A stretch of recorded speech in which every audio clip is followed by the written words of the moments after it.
Good morning, everyone. At least it's morning in sunny San Diego, California. Welcome to everyone, and welcome to our case study webinar. This is the sixth webinar that I've done in the past 6 months on value stream mapping. The first two were in preparation for my book's release with Mike Osterling, and the last three that we had were part 1, 2, and 3 of a deep dive into each of the phases of value stream mapping. The prep phase, the actual execution and creating the maps, and then the transformation plan and executing that.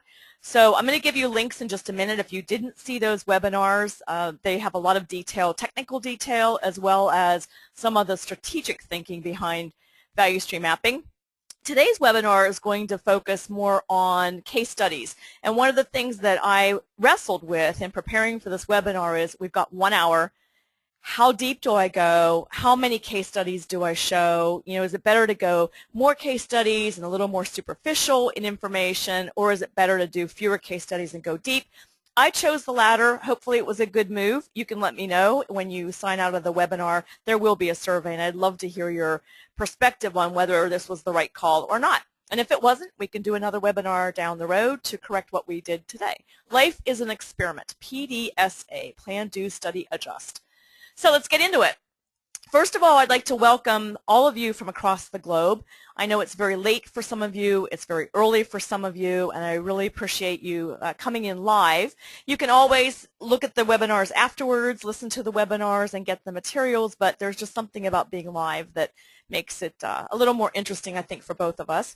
And also for those of you who are brand new to the webinars, I actually looked at the list quite a bit and see a lot of new people that I don't think have ever been on a webinar before. We've been offering these for, 4 years now, I think. I do have a monthly newsletter and a blog. If you want to subscribe, down here at the bottom, you'll see ksmartin.com/subscribe.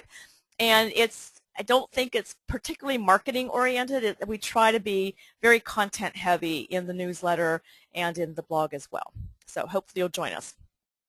For those of you who aren't familiar with me, I've been at the Lean journey since 1999, 2000s when I first heard about Lean, and then for about a decade before that I was deeply entrenched in total quality management, the W. Edwards Deming approach to quality, and I was also building and managing actual operations for several startups that grew very, very rapidly.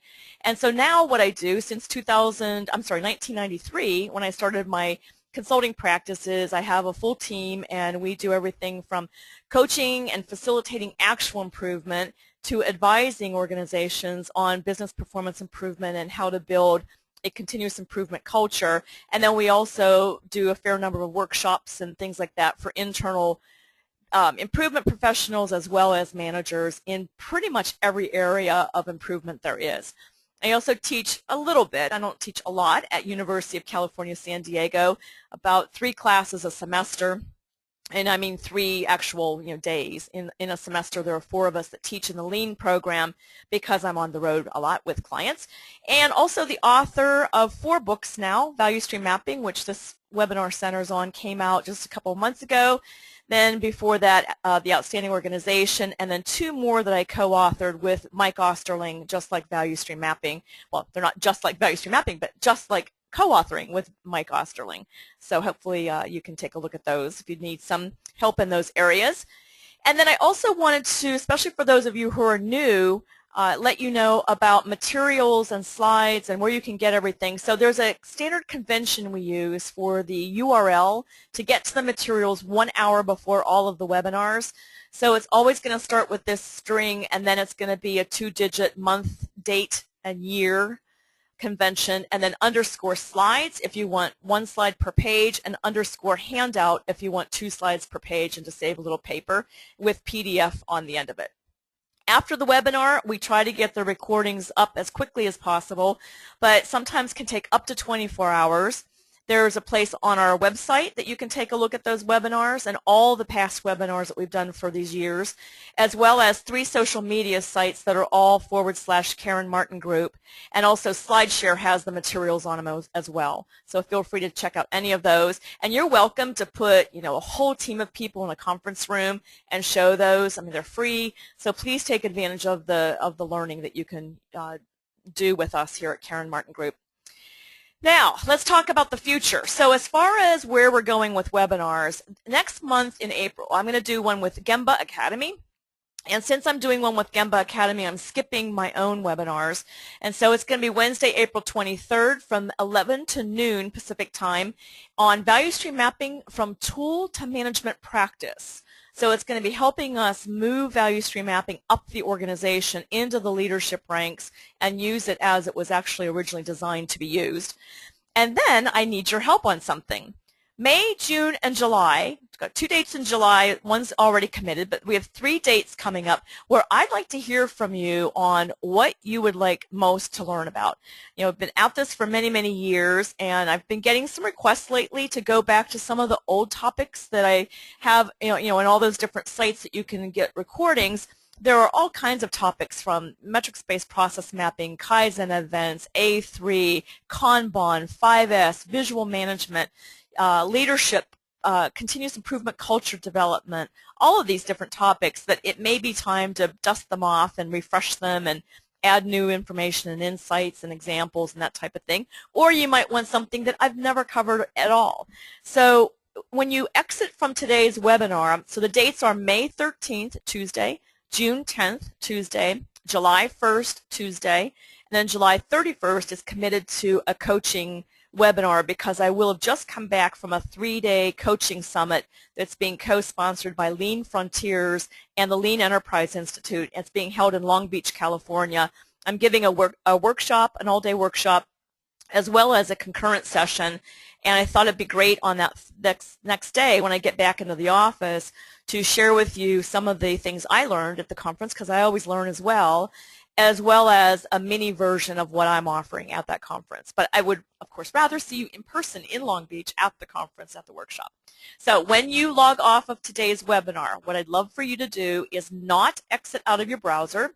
I'd love for you to get the 3-question survey at the end of it, which you'll get by doing File and then End Webinar, and tell us what you would like the next webinars to be. And we'll take all of that information and decide what we're going to be offering for those next 3 webinars. It could be something I've already covered, like I mentioned, or something brand new that we've never done before. Let us know. The agenda is yours. Then the other thing, one more reminder, is just to make sure that you don't exit out of your browser no matter when you leave the webinar. Just please do File Exit so that you can get those 3 questions. Now, to today. What you will learn today is 2 different case studies. I only am doing 2 because of going deep instead of shallow and lots of different options. What the driver was for value stream improvement in the first place with these 2 case studies, what the planning process consisted of, and I'm going to show you actual charters with they've been sanitized, but they are, other than changing the names of the innocent, they are actual charters. Different discoveries and challenges that happened during the activity and the different shifts that occurred during that 3-day activity, and then what their projected and actual transformation results have been. So I'm going to go ahead and dive into it, but I'm sorry, I'm not diving into it. There's one more thing. I do just want to point out that all of the details of what I'm going to talk through today are in the book.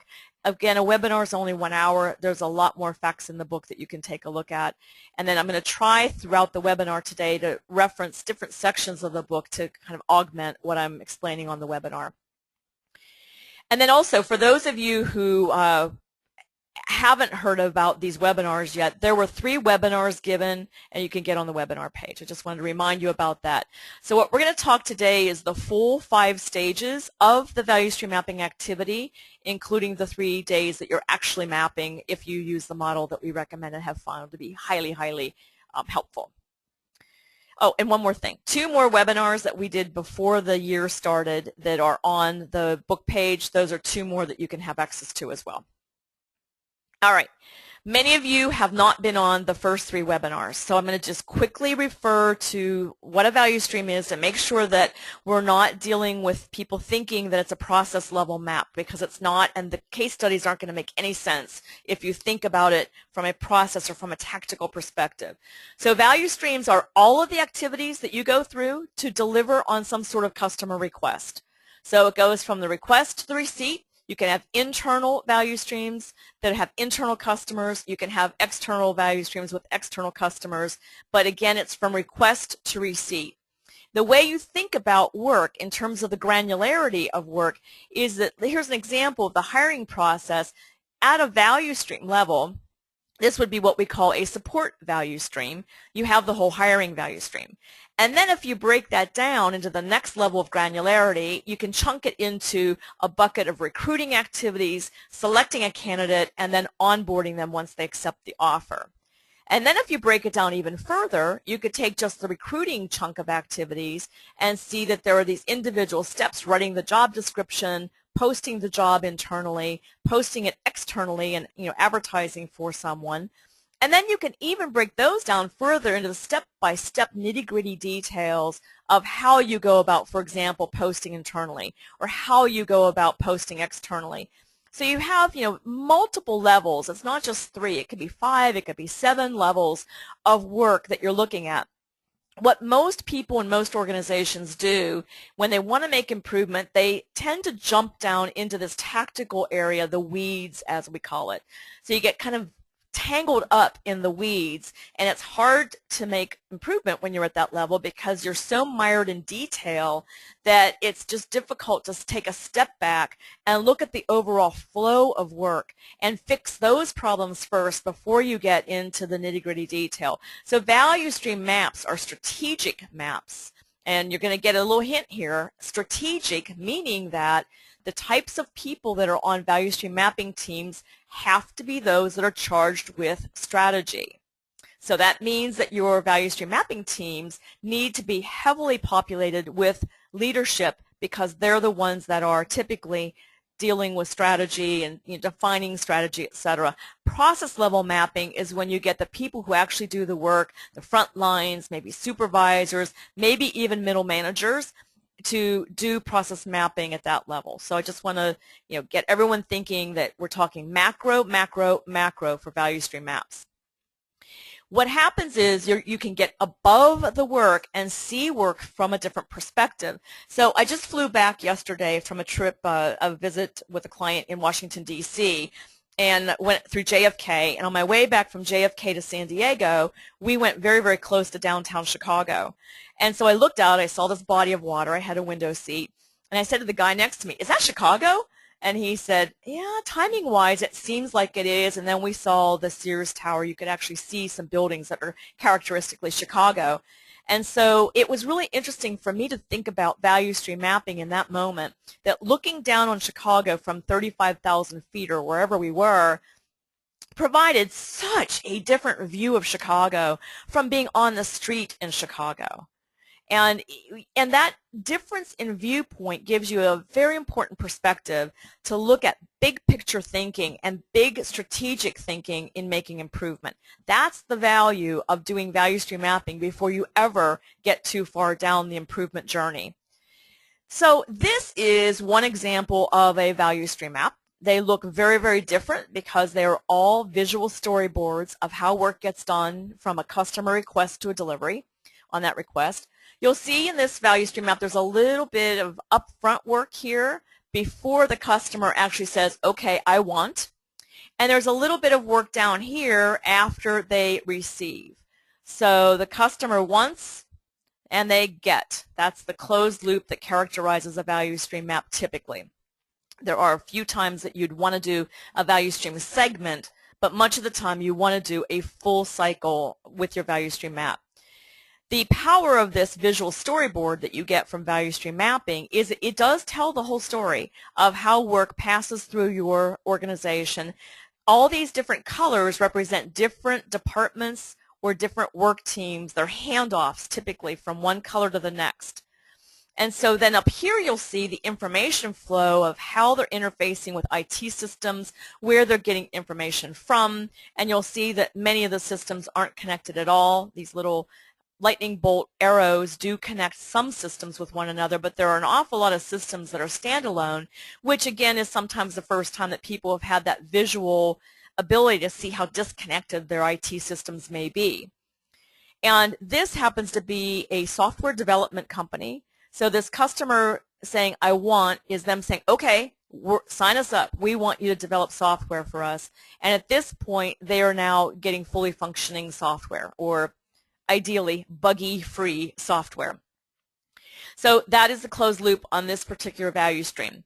When you have a team of people and then ultimately the whole organization, once this map is socialized across the organization, and again, this is only the current state, you have people seeing work the entire way that value is delivered, oftentimes for the first time. So it's a very, very important thing. The other thing that you can see is that, let's say you're an EDI specialist right here in block number 9. That EDI specialist, let's say it's a new hire, they may have no idea how they connect with the customer. And now you give them the level of clarity. It's almost like a map that you would see in a shopping mall or in an airport saying, you are here. It gives you this great orientation to how you play a role or where you are in reference to wherever you want to go or wherever you want to understand, and that in this case would be how you relate to the customer. So it's very, very helpful in terms of onboarding as well. Value stream maps are not process flow charts. You will not see a high degree of decision trees in a value stream map. You can see a few, but you won't see lots, and so it's not a process flow chart. This is not what it looks like. They're also not swim lane style process maps. So I've seen people calling value stream maps, I've seen people call maps value stream maps when in fact they are merely process maps. And that's one reason why Mike and I decided to write the book when we did, was that we just really wanted to correct some kind of misuse of the tool and the approach out there. And it's a very, very powerful tool used properly, so we want everyone to be able to maximize their use of that tool so that they can get the best results. And then the last thing to think about is, because it is a strategic look at how work flows, the team composition should be primarily leaders, I'd say managers and above. You can have 1 or 2 people on the team that aren't in those roles, but it should be highly populated with leadership, the people who create strategy, and oftentimes it is the first time an entire leadership team has agreed on a direction, because until you sit people in a room together for a sequestered amount of time, 2 or 3 days, it's often the case where people will understand their area, they'll only care about their area, and they won't look at work holistically across the whole organization. So this is where you get huge bang for your buck in getting leadership to agree on what's the proper direction for the organization, which makes improvement far easier to get into place. Because a lot of times when I'm working with clients who opt not to do value stream maps, we'll get into a Kaizen event, for example, or a rapid improvement event, and all of a sudden during a briefing, a leader will go, whoa, whoa, whoa, what are you doing? No, no, no. I have never authorized this. We're not going there. I don't know who said you should do this. Those kinds of things happen a lot. And then the team gets deflated. They've spent all this time designing, and they're all revved up to make change, and someone squashes it because they never agreed to it in the first place. So this helps leadership build consensus, which in my world means commitment to a direction, not necessarily 100% agreement, but they are committing to the future state that the team is designing, and ideally they are on the team. So here is a kind of quick list of why I see organizations typically turning to value stream mapping. And it's a very long list actually in reality, but these are the most common reasons.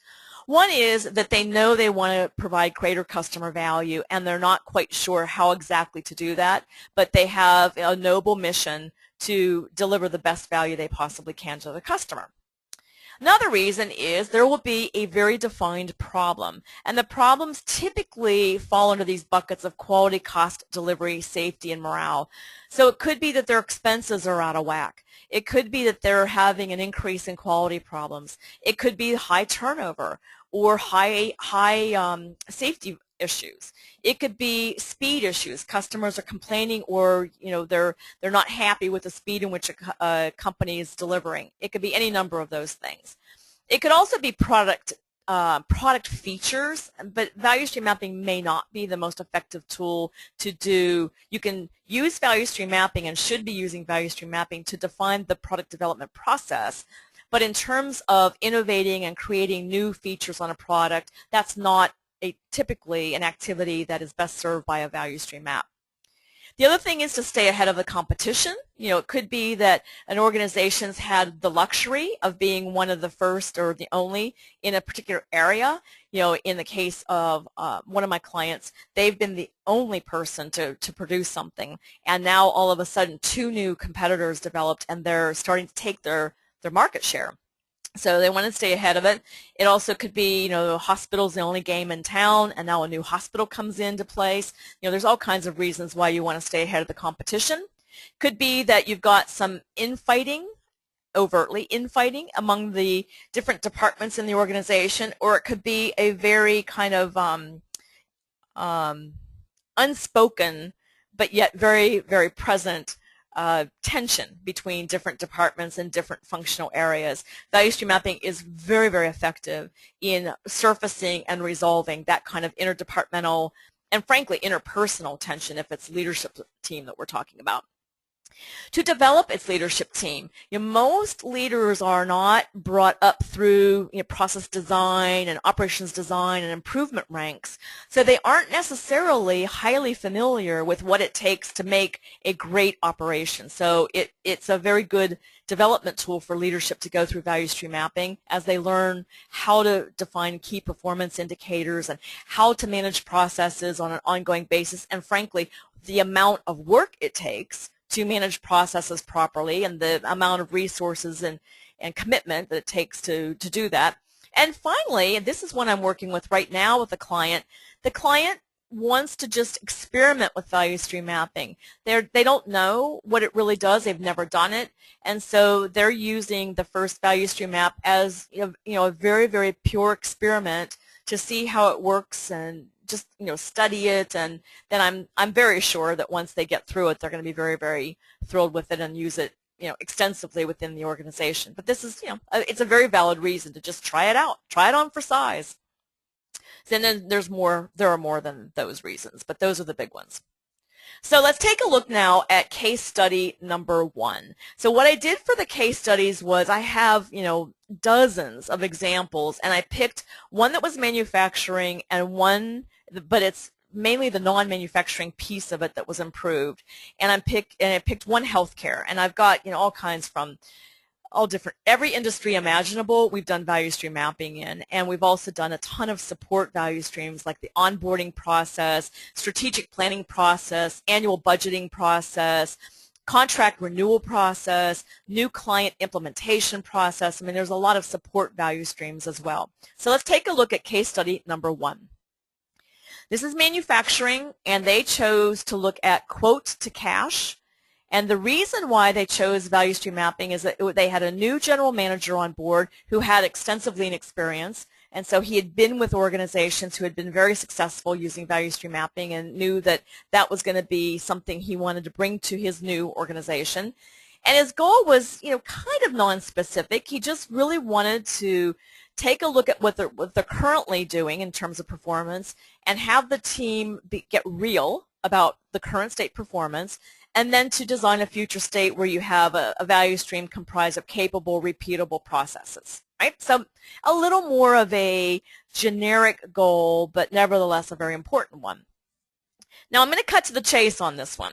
This is one of the most powerful, successful value stream mapping activities I've led, and it's not me that did it. It wasn't even, the process or the value stream that was selected that did it. It was the team that did this. And so these kinds of results come from a fully committed leadership team, and it comes from people who are courageous, not afraid to change, and are eager to try new things. So you're not going to get these kinds of results if you've got leadership that are not supporting, if you've got people who have their heels dug in and are not interested in change. You're just not going to get this level of improvement. But take a look at this. So lead time from a purchase order being received until product is ready to ship. So they actually, in this case, store product for their customers for sometimes up to a year. So shipping isn't the big issue. It's getting the product ready to ship that's the issue. So reduce lead time from 17 months to 7.5 months, and that will be implemented by December 31st of this year. You'll see in a minute, we did the map last month, and it's a significant reduction in lead time, as you can see. The other thing that's happening is, and these are projected, so they will have to be measured, but they're on a pretty good path, even though they're a month behind right now. I'll explain that in a minute. The free capacity is looking at the total process time, as I call it. Some of you may call it touch time, work time, processing time. Some people may even refer to it as cycle time. It's the actual time it takes for people to do the work. So forget all the waiting and the delays, but the actual work time.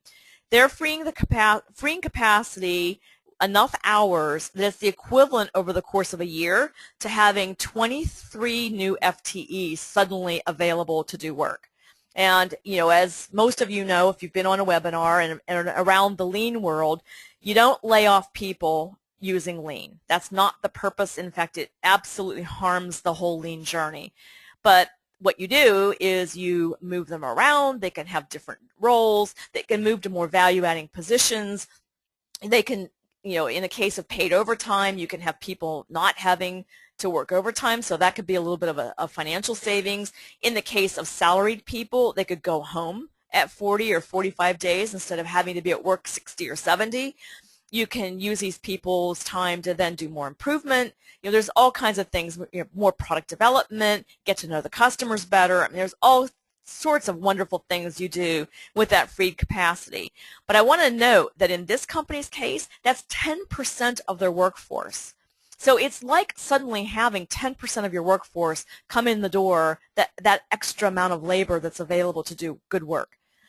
And probably most importantly, they've been able to free $25 million in working capital, or they will be able to by the end of the year, by being able to get payment much more quickly from their customers because they're solving problems that are delaying customers paying invoices.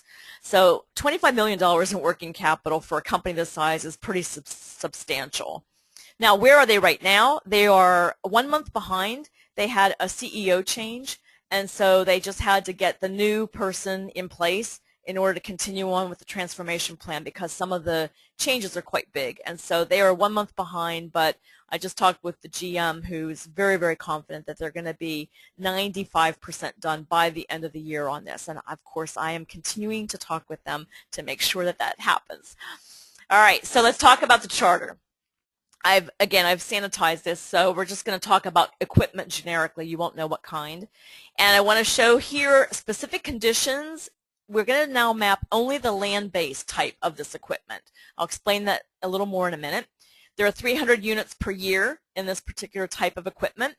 The fence posts, as we call them, or the first step, last step, is that sales receives a request for quote, and then the product is shipped. So you'll see in a minute, I know I mentioned the PO to ready to ship was the target, the key performance indicator of 17 months down to 7.5, but we chose on the map itself to go from RFQ to product shipped because we wanted to look at the full range of processes involved in the value stream. Boundaries and limitations, they had to use existing resources, so basically no investment in the future state, and it needs to be realized, so the future state they designed needed to be something they could accomplish by December 31st, 2014.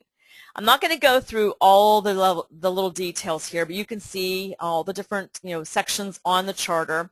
And then you have the accountable parties section, a section where you put who's coming to briefings versus those who are on the team. You can look and see the really big range of functions that are on the team: operations, supply chain, purchasing, logistics, engineering, sales, quality, program management, manufacturing, a CFO, and a CEO, so 2 C-level leaders on this team. And then some people on call for IT, finance, design, and product development. And then you have an area for assigned charter if you need that in your organization. So let's go on and look at what happened during the mapping activity. Well, the first thing was, during current state mapping, we had to add, and this is pretty common to happen, and we go into great detail on this in the prep phase of the book in looking at the specific conditions. In this case, once we started mapping the current state, we started coming upon all this variation that would it would just really change the whole focus of what the metrics were, and it became difficult to map if we didn't narrow the focus a bit more. So during the mapping process, that first day, people added that it had to be retractable equipment, multi-stage equipment, medium complexity equipment, which they defined as needing 3 drawings and 6 new parts, and that it would be 3 units per project. So that sounds very, very specific, and it sounds like the current state map might be super narrow in what it was covering, and the answer is, well, yeah, it is. But what happens, and I've mentioned this during many of the webinars, and this is the beauty of being courageous to go this narrow on the current state, is that once you define the future state and you design it so that it meets all of these, narrow conditions, when you step back and look at it, in most cases, teams will find that what may have only been 10% of the conditions that you are mapping in the current state, the future state design will apply to 80 or sometimes 90% of the conditions. And so you have to sometimes get down to this level of narrowness in order to get the current state map done. So you've got a defined current state to react to. And then when you get the future state, you need to just trust that it's going to apply to a far broader set of conditions. The other thing that happened was that during the data gathering up front, which I work with a team for about 4 to 6 weeks up front to gather all the data, and I recommend you do as well, to form the team, to get the charter done. Oh, and by the way, I see a question just came in. Why do we need this charter? Who prepares this and when? I'd love to go through all of these questions, but unfortunately, because I covered all of that in a separate webinar, I'm going to just refer you to that webinar if you don't mind, because otherwise we'll be here for 4 hours talking about all the different elements of value stream mapping. This is kind of the summary of the last 3 webinars.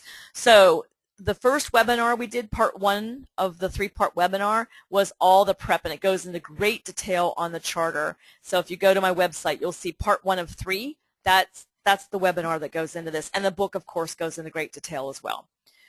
Okay, so in the charter preparation phase, as you're gathering data to define what is the target condition you're looking to achieve, they thought that the current state lead time was 12 months.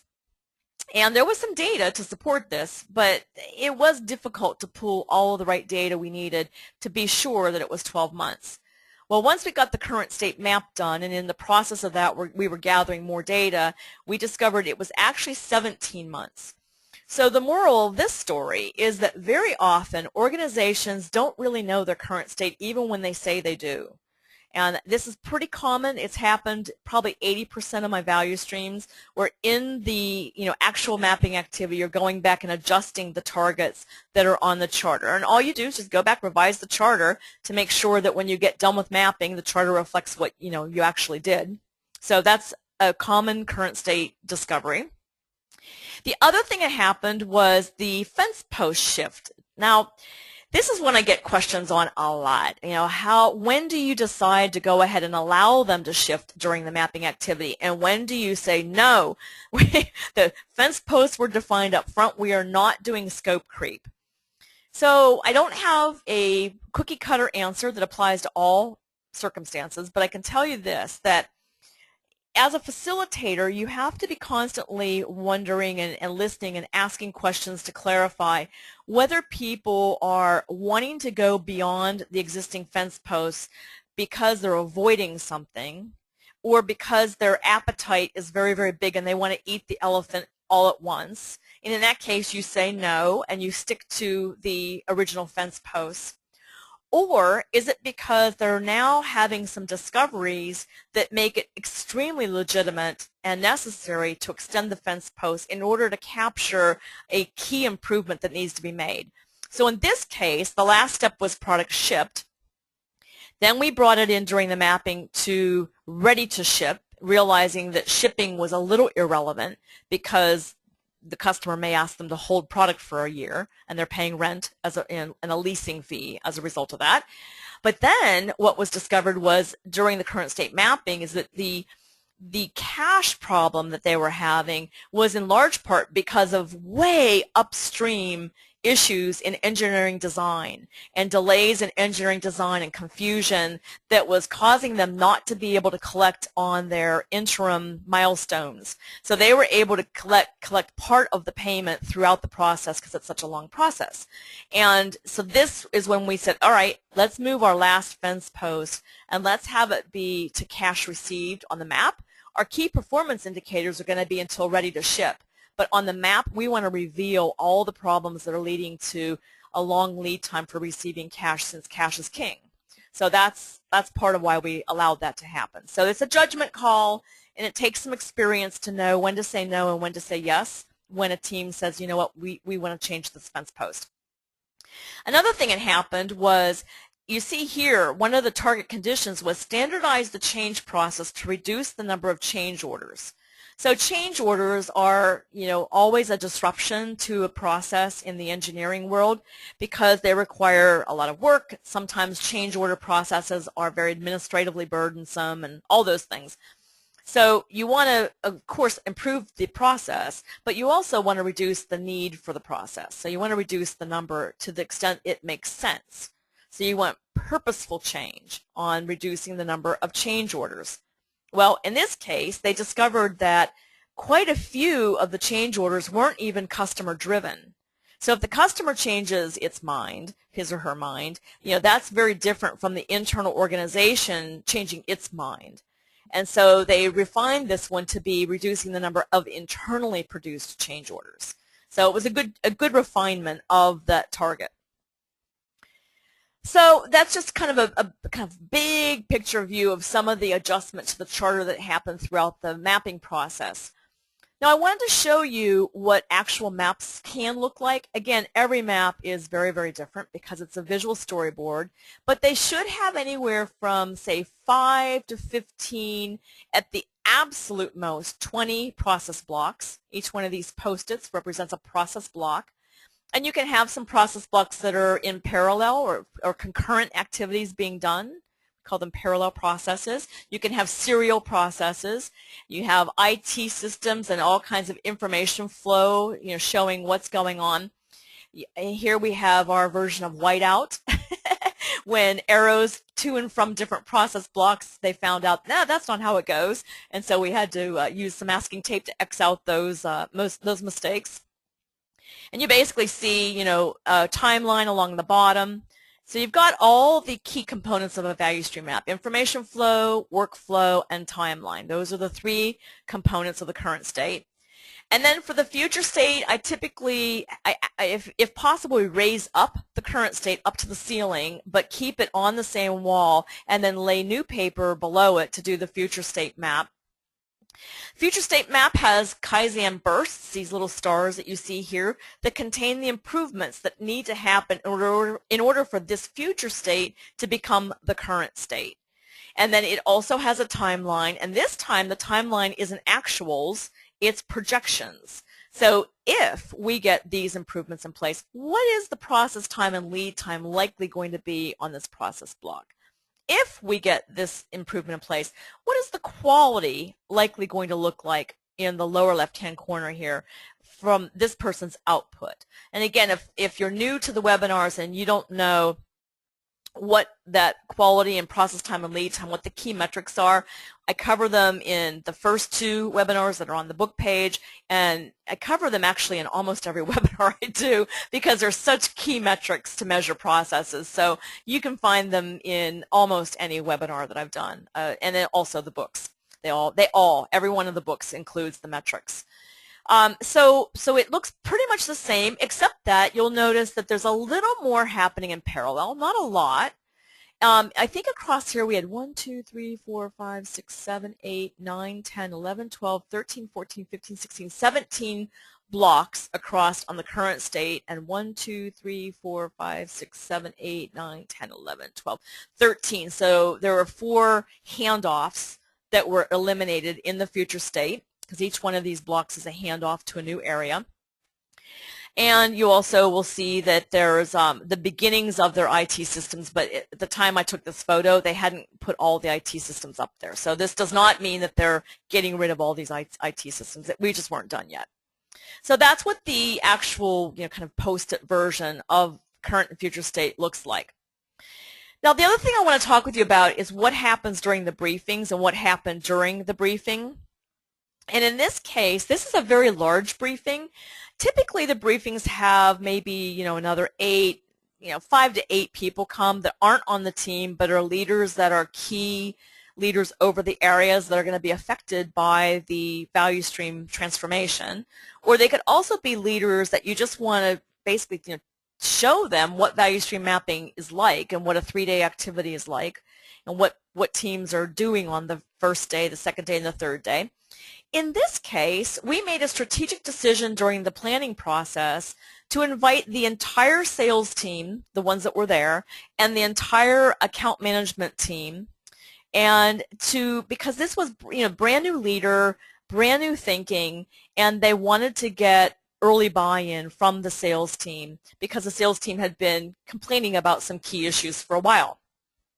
Now, I have to tell you, I would normally not be a big fan of that. I don't think it's helpful during value stream mapping to bring people who are lower in the organization into the briefings, because you want leaders to get their ducks in a row first and get them stabilized and get good consensus across them before you reveal a strategy and get input from anyone else. But in this case, the leaders are so strong in this organization. They're just a dynamite organization with very mature leaders that this kind of gathering for the last hour of each day ended up being highly beneficial in getting everyone to understand the process as it's occurring. So they're having very little problem with anyone saying, no, I don't want to do that, and heels getting dug in, because people were exposed to the plan, the design, what it was going to take during the actual mapping activity. So this was a rare case where I would say, yeah, let's go ahead and bring in this full team. Usually it's not that level. I'm going to go to questions for a second because there's a couple of relevant questions. Who makes the ultimate call on moving the fence post and determines that it's resulting from discovery? You or the team? So the facilitator, if the facilitator is highly seasoned and the other team members are new to value stream mapping, the facilitator should certainly advise them on whether to allow scope creep or not. But the facilitator, in my opinion, the facilitator's job is never to say yes or no. The facilitator should never say, you must do this, you can't do that. It really is, the team's design, the team's decisions, the team's everything, especially as an outside facilitator. But I think also internal facilitators are really there to facilitate the process, not have an agenda, and that's why your facilitators, choosing a facilitator is absolutely critical, because you want someone who's really skilled and someone who's very objective. You don't want anyone that has an agenda leading mapping, or it'll be, an agenda swaying mapping activity. It'll be lobbying and not facilitating. So I don't make the decision, but I certainly heavily advise the team on whether it makes sense for them to move the fence posts or not. I hope that helps. Let me go actually to another couple questions because they do seem pretty relevant here. Can you quickly define FTE shown previously? I'm so sorry. That is such a bad thing to say an acronym and not define it. Full-time equivalent. So a full-time equivalent, say you have 2 people working half-time, that would be 1 FTE. So it's a common HR and management term, human resources and management term for a full-time equivalent. And it may be a U.S.-only term. I'm not sure. So I'm really sorry. That was bad of me not to define that. Okay, here's another one. The business always pushes back on holding a 1-day current state session and doing Gemba walk during the session. For my one to be held on April 30th, they're trying to push virtual walk and role playing. I'm going to go into this, so let's hold off on that one, Sue, if you don't mind. I'm going to go into this at the end. Does data collection occur before or after mapping? I'm also going to go into that in detail at the end, so let's hold that one off too, Tim. Okay, moving on. Good questions, really good questions coming in. All right, so now at day 3 of mapping, if you use the 3-day model, which I highly recommend and Mike highly recommends, co-author, we create a transformation plan. Now what the transformation plan is a plan that is part of the plan, do, study, adjust cycle, or Plan, Do, Check, Act if you use that, PDCA or PDSA. So these plans are not absolutely unmovable, set in cement, cannot be changed. They are constantly being evaluated as improvements are being made, because as improvements are being made, you are literally changing your set point, that the current state is becoming currenter, more current and more current. It's changing as you're implementing, and most of the value stream transformations take 3 to 6 and sometimes a whole year. In this case, it's almost a full year that they're taking to make improvements. And so it's not something that is set in stone, never to be changed, but it is a plan that you have a reasonable sense up front is going to need to be implemented in order to get very, very close to your future state design. In this case, the salmon colored ones are IT specific. So one of the rules we use is creativity before capital, or another way to view it is mind over money. So you don't want to jump to IT solutions, which is a very common thing for people to do. However, these are very, very small IT changes that will greatly improve the value stream. So this is just using one more code in Salesforce, adding a code that allows there to be some better data collection and better communication when work is ready to be done. And same with this triggering a release for the bill of materials in manufacturing. That's a common document or set of data that drives manufacturing, and it's just creating a trigger to release that so that purchasing can go ahead and start purchasing. So that's what that is. And the transformation plan is available for download. The best way to get the download is on the book page, or do we take it off? Amanda, could you do me a favor? Could you type in the chat area where all people can get the transformation plan? I'm sorry, everyone. We've been moving things around, and I'm not entirely sure exactly where the transformation plan is, but we do have it available for download. And so what this is the Kaizen burst numbers, or you can also use process block numbers if you'd like. I removed all the target objectives because it kind of told too much of the story about my client and would breach confidentiality. What the countermeasure is, or some people might refer to that as solution, but if you read The Outstanding Organization, you'll know that I don't like the word solution because it has a sense of permanence that isn't true. The execution method, how are you going to accomplish this item? Project, Kaizen event, just do it. So that's up front, you decide what that's going to be. Each one that says Kaizen event isn't necessarily only one single Kaizen event. You may be able to bring 2 or 3 or 4 of them even together in one Kaizen event, depending on how intense they are. And then a planned start and end time period. In this case, it's January through December. If you're using a 3-month period, you could have each week of the month. You could do 1, 2, 3, 4, 1, 2, 3, 4, 1, 2, 3, 4 for the weeks. And then the status column is a color-coded status column. You'll see an example of this later where it shows the % done that you are.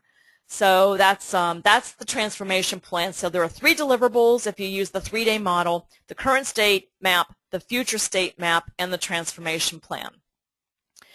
So that is that. Okay, Amanda has weighed in. Individual link. Let's see. Okay, that's too intense.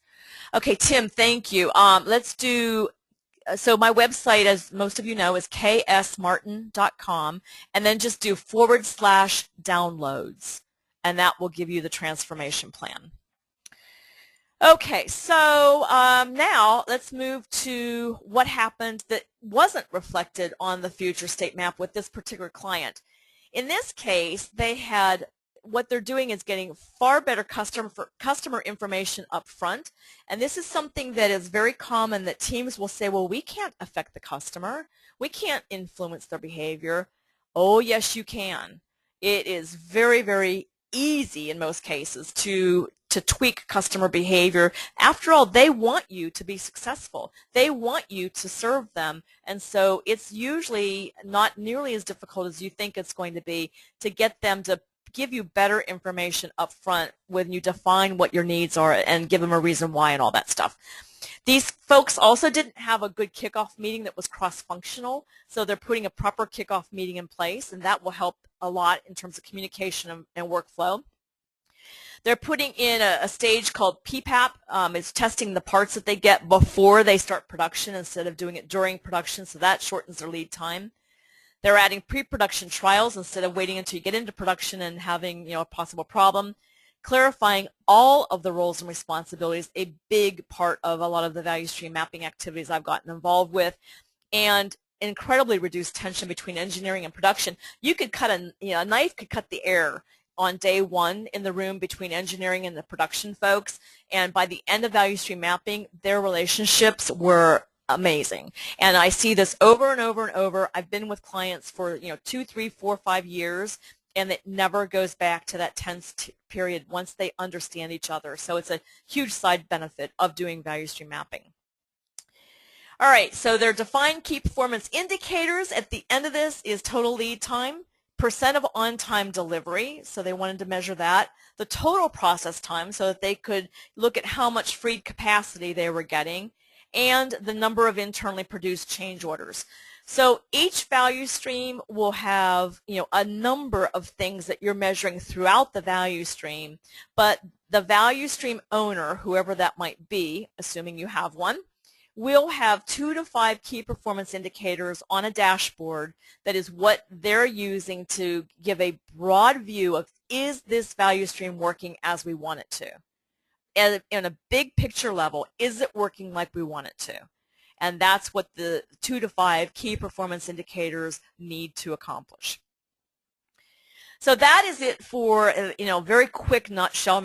Remember, these are 3-day activities. A lot happens in 3 days. There's a 4-week planning process, so that adds on. And then there's, in this case, a 10 or 11-month implementation period where they're looking at that transformation plan and executing change. So there's a lot that happens. All right, I'm going to go back to questions for 1 second. Just let me go back here. Because there's some good questions relevant to this case study before we move on. When do you advise to start letting the rest of the organization know about the improvement efforts? For a large organization, do you recommend some basic training for everyone, even if they're not part of the mapping effort? Yes, and this is again something we cover in part 1 of 3 as far as the training that's needed. The team needs to be trained, and I always recommend that you have an overview to heighten awareness across the organization of what's being done, especially if it's a value stream that affects a lot of people. Now, as far as when you start letting them know, that's when the charter is being formed. So again, I can't go into a lot about the charter because it's not the scope of this webinar, but the bottom line is that charter serves multiple purposes, and one is to plan the activity, but that's the least important of the 3. The most important of the 3 is to get consensus among all the people involved that touch the value stream on what the direction is for improvement. And the other one is to communicate exactly what's happening and when and who's involved and all that. And I have to say that 99% of the time, since I'm not internal at my clients, 99% of the time they do not do a good job at socializing that charter before the mapping activity. So there are people, they're going, what are they doing? Why are they doing it? What, and it creates this ambiguity and the self-inflicted chaos that I talk about in my other book, The Outstanding Organization. If you use that charter properly, you eliminate a lot of that. You won't ever eliminate all of it, but you eliminate a lot of it. Okay, next question was, on average, how often do you need to do metrics-based process mapping as part of the transformation plan, let's say during a Kaizen event or project? Okay, so let me go back. That's a good question. Let me go back for a second to the transformation plan. So you see here the KEs, they stand for Kaizen events. So metrics-based process mapping, if you're using a Kaizen event approach, would typically be done during the Kaizen event because you're taking it now and breaking the value stream mapping process blocks down into specific steps. So you remember the hiring, the granularity visual I showed in the beginning with the hiring process. In a Kaizen event, you'd be all the way down to step 1, step 2, step 3, step 4, micro details.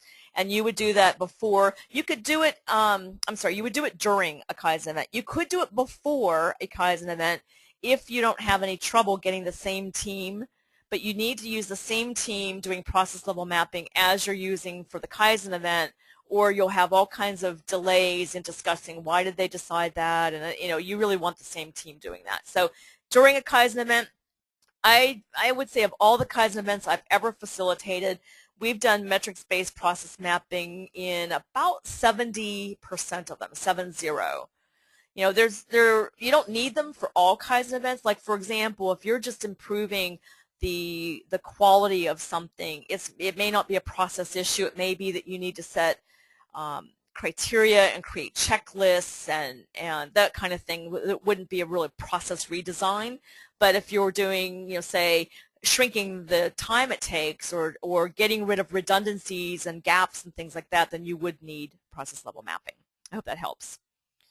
Okay, another question. When selecting the high-level team for VSM, do you intentionally bring leaders who had problems with other concerned departments in order to improve it through the value stream mapping process, or is it better to avoid them until the improvement is agreed upon out of fear that they might hinder the value stream mapping process? Good question, really good question. Situational. It depends very much on the nature of the interaction between the leaders, the root cause of the tension.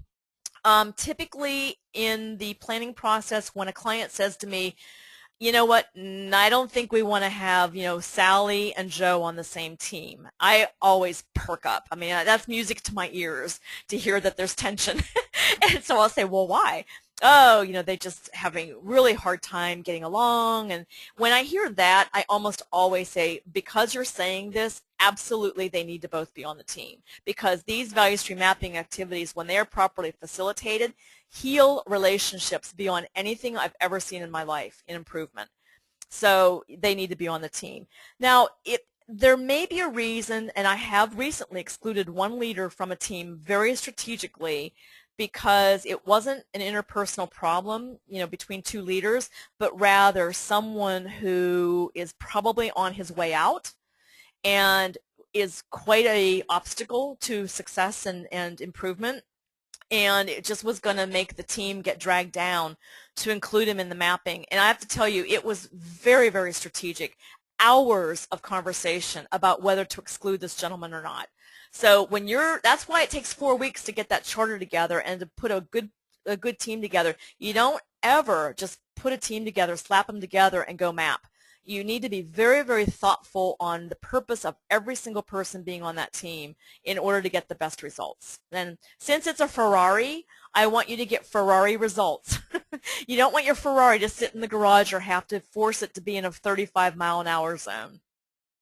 Okay, one more question and I'll move on. How can the facilitator make it very clear the value stream isn't their project, but rather the process owner needs to take ownership in a nice way? Great question. So let me just talk about cultural issues first, and then I'll go to the specifics of a value stream mapping activity.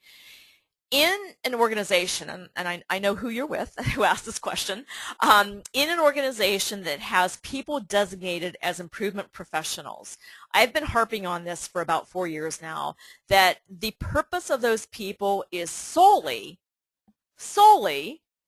to teach and facilitate. It is not to own anything, not to own improvement, not to own, even measuring improvement. The problem that we're facing is that people that are managing parts of processes aren't well developed, and they don't have proficiency in process management, and that's why organizations continue to underperform. And so it's not the role of any improvement professional within an organization to own anything. So culturally, if you have designated improvement people internally, there needs to be a strong message from whoever's organizing that function that that's not the role of the improvement people. Your role is not to do, your role is to lead, facilitate, and teach. So that's the first thing that you have to operate within. Then when it comes to the actual value stream mapping, one of the tips that I do a lot in facilitating, and this is true at Kaizen events as well, is almost always someone at some point will say, well, Karen said, well, Karen thinks, well, Karen whatever, and I'll quickly say, no, no, no, no, no. No, I'm here to facilitate. This is your value stream. This is your process. This is your organization.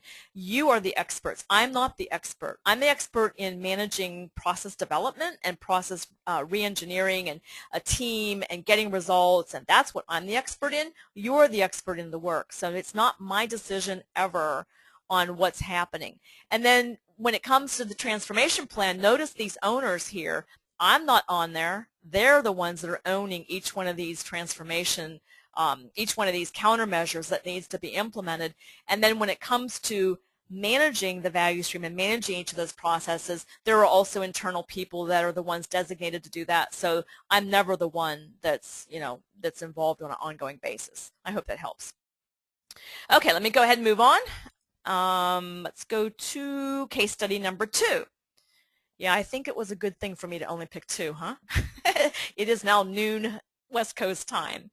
So let's go quickly through this so you can ask some more questions, and then I would like to hear whether you like this and this is helpful. I can always do more webinars that are case study based. Okay, so number 2, we're going to go to healthcare. So the background on this one, this is an outpatient imaging value stream. The background on this was the hospital had lost 25% of its outpatient imaging business in only 1 year. And it was because a new freestanding imaging center was built, and it was beautiful, great parking, lovely, lovely grounds, big fountain. Everyone loved it from a looks perspective. The referring physicians loved it because it was giving them, for the first time ever, standardized reports that were very pretty, easy to read. Everything was really good from a referring physician's perspective. So the patients loved it, the referring physicians loved it. They stopped sending people to the hospital, or they started reducing how many people they sent to the hospital for outpatient imaging. So the radiology group that was in place at this hospital at the time said that that market share loss was due to poor patient experience when they came to this old rundown hospital with horrible parking and no place for the patients to really sit comfortably before their imaging exams, etc. And the hospital said that that may be a little bit of a contributing factor, but the big factor was that the radiology group just wasn't kind of very good. And the radiologists wanted to do a joint venture with the hospital, and the hospital said, no, we don't want to enter into a joint venture with you because we don't think that you're really serious about delivering good care. So value stream mapping was brought in as almost a tiebreaker, not really, but it was really selected to get a deep understanding about what's really going on. Why is it that the referring physicians are no longer sending to the hospital? Was it the hospital? Is it the patients are asking not to go to the hospital? Are the referring physicians not liking the reports? What was really going on? So it was a big investigation, which is what value stream mapping really is. I mean, you're playing CSI investigator when you're leading value stream mapping.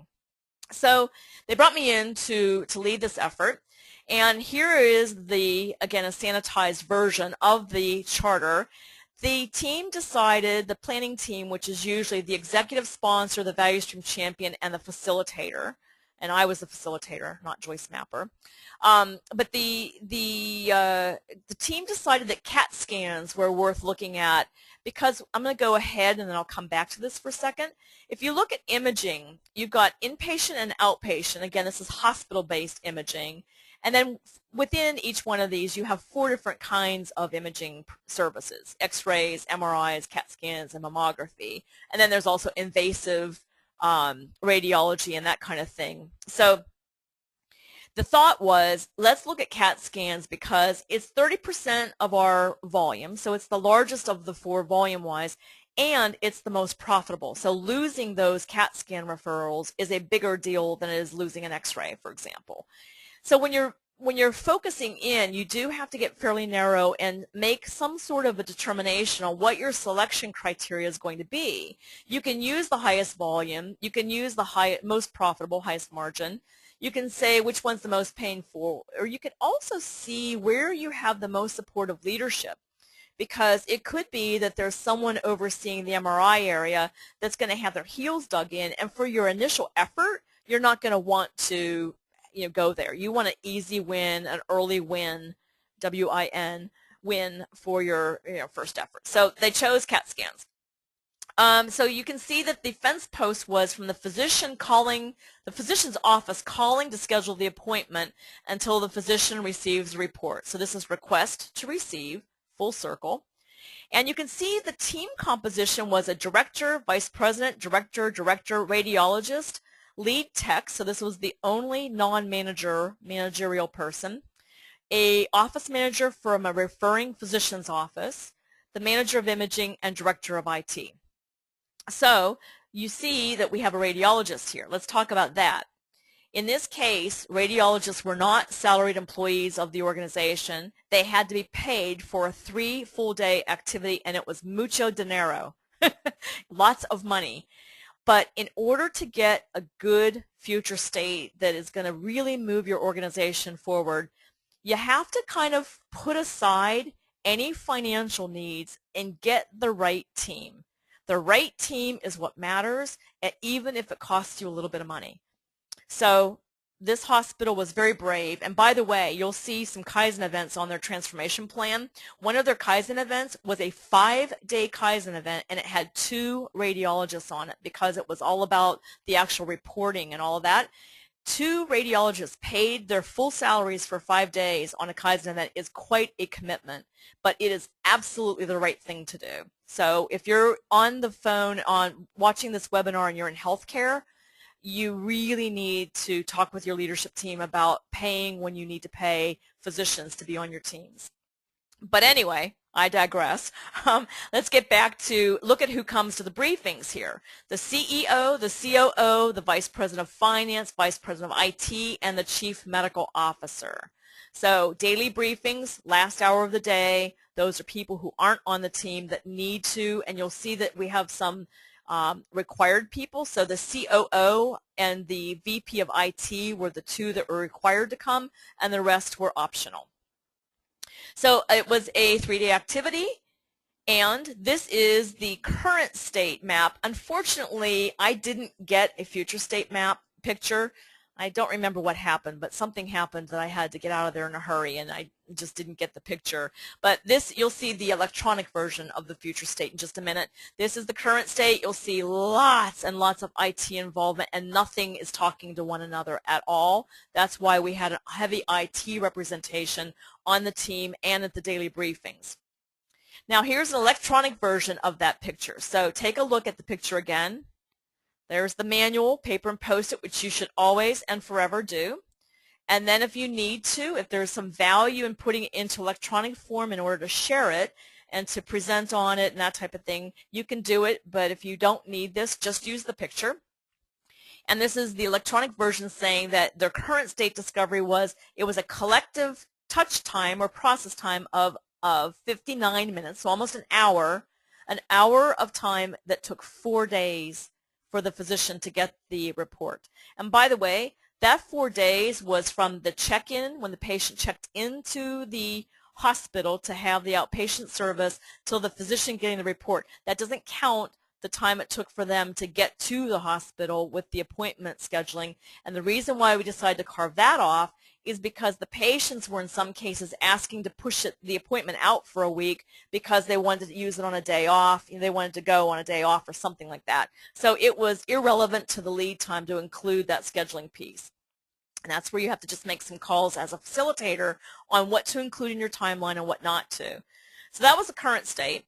Here's the future state, with all these Kaizen bursts showing the different kinds of improvements that need to be made: voice recognition, creating value stream specific radiologists, balancing the work, putting in Kanban in the imaging area, etc. And what they were able to get it down to is 48, so from 59 minutes to 48 minutes of total collective process time across the whole value stream. And instead of 4 days, the report's now taking 1.3 days to get to the referring physician. Significant improvement.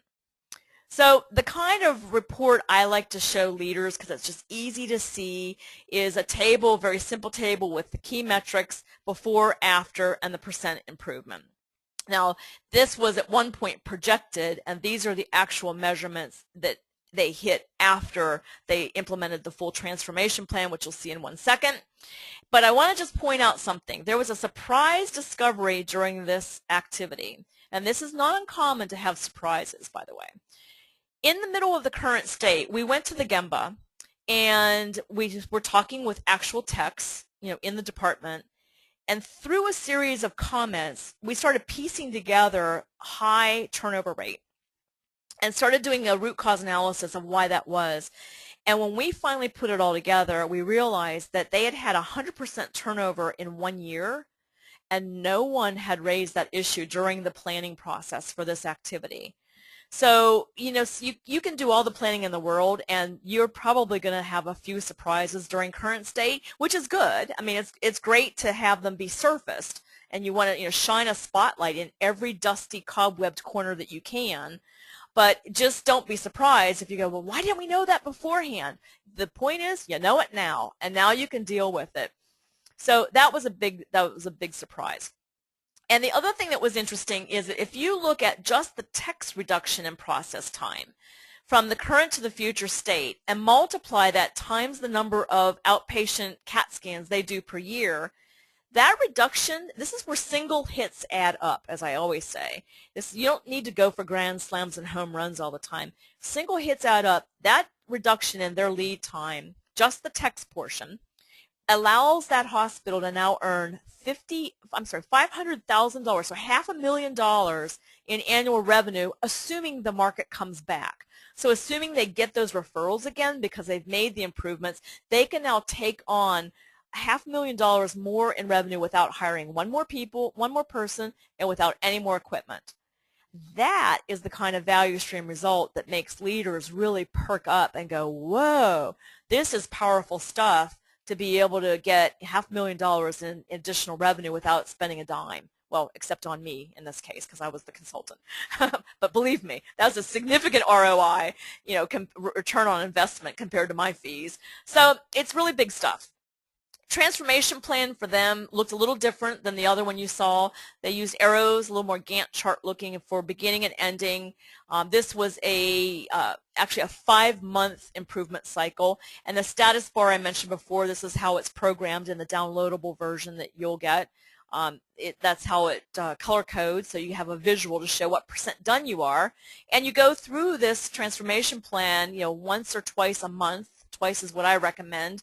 And make sure that you're on track, and then eventually within 5 months you've got a future state that is now your current state, as these folks did.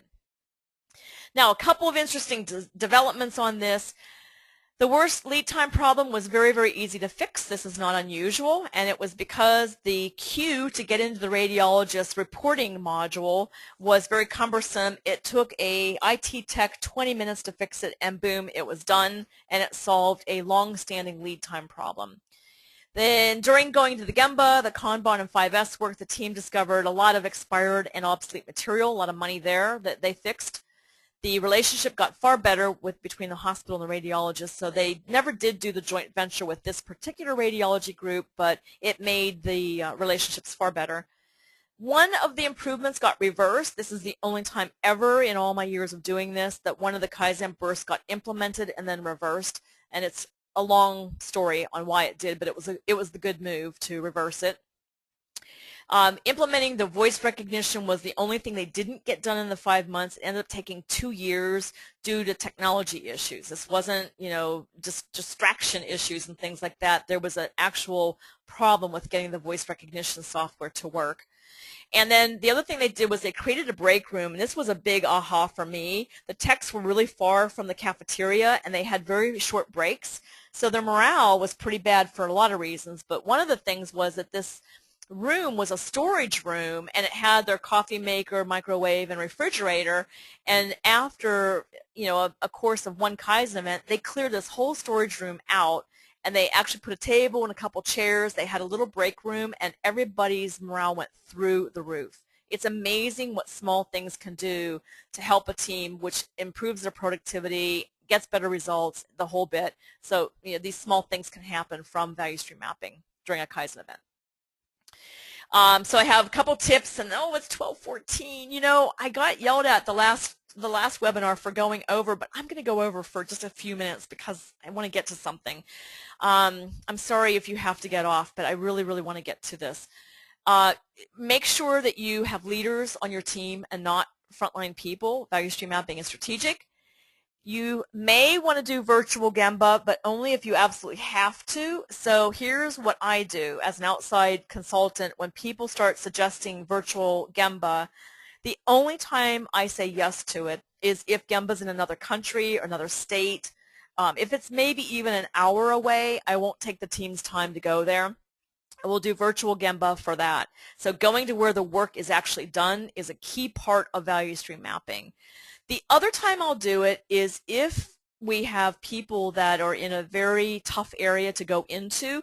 Like in hospitals, we go to the Gemba whenever we can, but it's very difficult to go into surgery, for example, if there's no observation area. So if it's a hospital that has an observation area, then we do that. If there's not, we ask someone to videotape a surgery, and then we view the video so that we can get to the Gemba and see what's really going on. That decision's usually made up front, but it's sometimes made during mapping.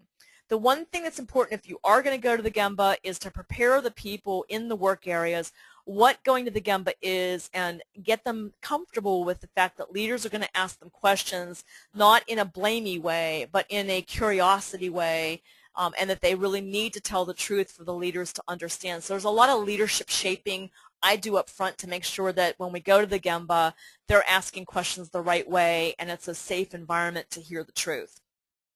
The other thing I was going to mention is before and during mapping, you do want to get some of the frontline input into the value stream process. And one of the things I like to see organizations do is put flip charts in the area with the charter, physically post the charter, and ask people to make a list of problems or opportunities that they see and what their ideas are that are directly related to the value stream mapping effort. That way they've had a little bit of a role in the improvement process without actually being on a strategic level team. And then I think there's this, Goldilocks, too much, too little problem with data collection. A lot of my clients want to get all the data up front for mapping and then just put it on Post-its during mapping, skipping the large part of the current state and being able to go to future state right away. But don't do this, because what happens is you miss a lot of the conversation that's necessary as you're revealing the metrics for the mapping. Really the only thing you want to get beforehand is volume data. So you don't want to necessarily look at process time and lead time and quality and all that beforehand. You want to get numbers of how many are rejected, how many of this, how many of that, so that you've got volume information. And finally, value stream mapping, that future state is a living document. It needs to be visually posted and updated as you're going through the transformation plan.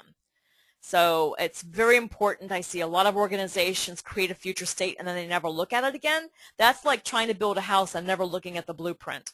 You have to be consulting that document all the time and updating it so it's a real current document. Okay, last thing I'm going to mention is sometimes when you do the transformation plan, you need to take a step back and create a prioritization grid. So these are numbers of the numbered Kaizen bursts on a future state map in order to create the high benefit, easy to implement prioritization decisions in order to create that transformation plan. I only do this, I'd say 30% of the time, but if you need to just have this tool available to pull out of your back pocket, if the team's a little stuck on what they're going to work on first, second, third, this team was stuck, so we did this very easy prioritization grid, and it took 10 minutes to do, and that really helped them create the transformation plan. So one of you asked during the registration, what tips and tricks do I have for making sure that the transformation effort continues once I'm gone? I don't have any. So here's what happens. This morning I called the client that you saw the manufacturing map. They're in month 2 of their transformation plan. And I called them because they opted not to, they have internal staff. And so they wanted me to come in just to lead the really heavy part and the hard part, and then they were going to take the transformation plan and implement it. And I called them this morning and found out that they're on it again, but they had a month delay because of the CEO change, and my key contact had to go out of country to deal with the CEO change, and he was the one that was overseeing the transformation plan. So it got delayed because of that. When I'm on board, and for those of you who are internal, when I stay on for 3 months or 6 months after the mapping to continue consulting, and for those of you who are internal, I actually meet with the value stream mapping team twice a month with that transformation plan, and I lead the team on how are we doing, where are we going, and then little by little I transition that to the actual value stream owner. The reason why I stay highly involved and I kind of control the transformation plan in the beginning is that it's harder for organizations to get distracted when they have an outsider that they're paying to come in and play that role.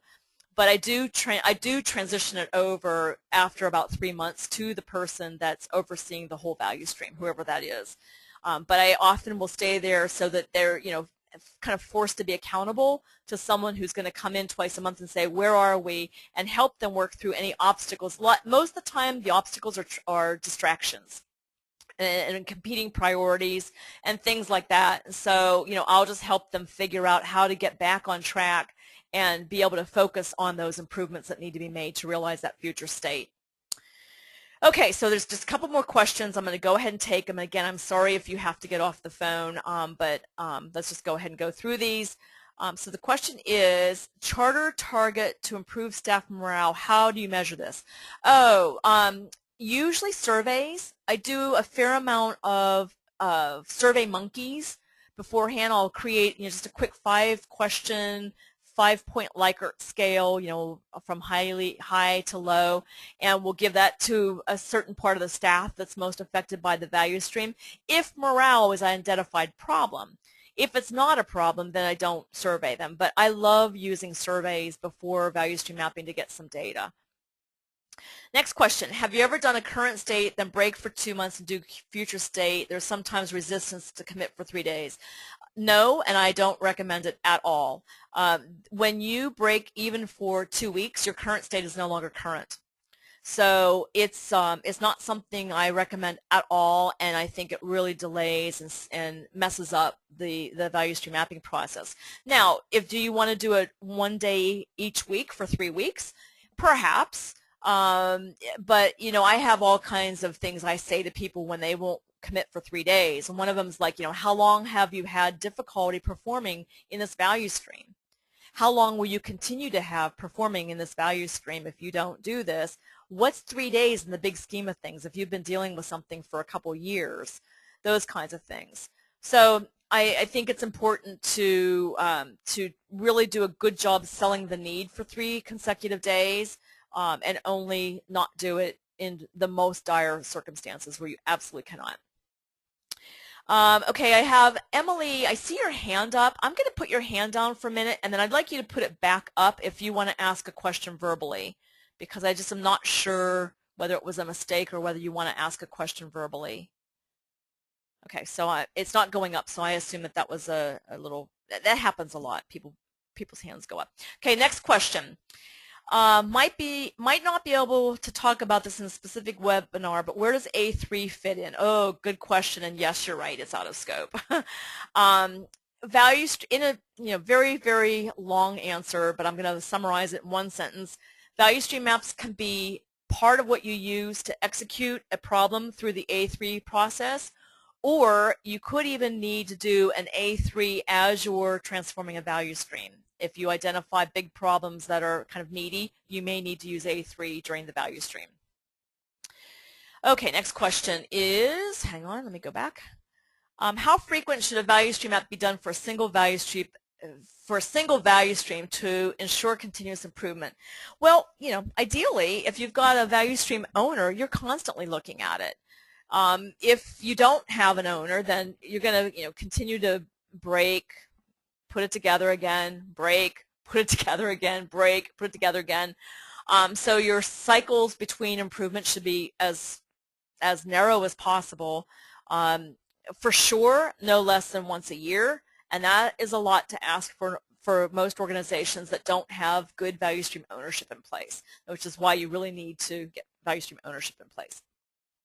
Next question, what are the downsides? Oops, where did that go? Okay, what are the downsides of the core group completing future state without the entire mapping team?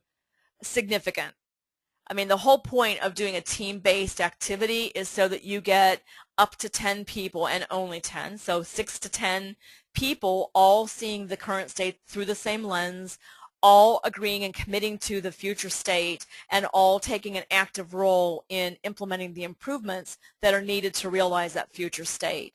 So I mean, yeah, no. You have to have the full team designing the future state. Okay, next question. How do you prefer to count the inventory between processes and calculate lead time based on Little's Law? I'm sorry, I can't go through that right now. Take a look at the first webinar this year, part 1 of 3. I'm sorry, the second one, part 2 of 3, goes into details about the inventory between processes. We count lead time in the office quite differently than we do in manufacturing. All right, thank you so much, everyone. I'm sorry I went over. I hope you got a lot out of this. There's a lot to learn. And please remember, don't exit out of your browser. Do File and End Webinar, and let me know what you'd like for those next 3 webinars after the April one, where you can pick your own agenda. I look forward to hearing what you'd like to learn. Thank you so much. Have a great day, a great evening, wherever you are, and see you next month. Bye.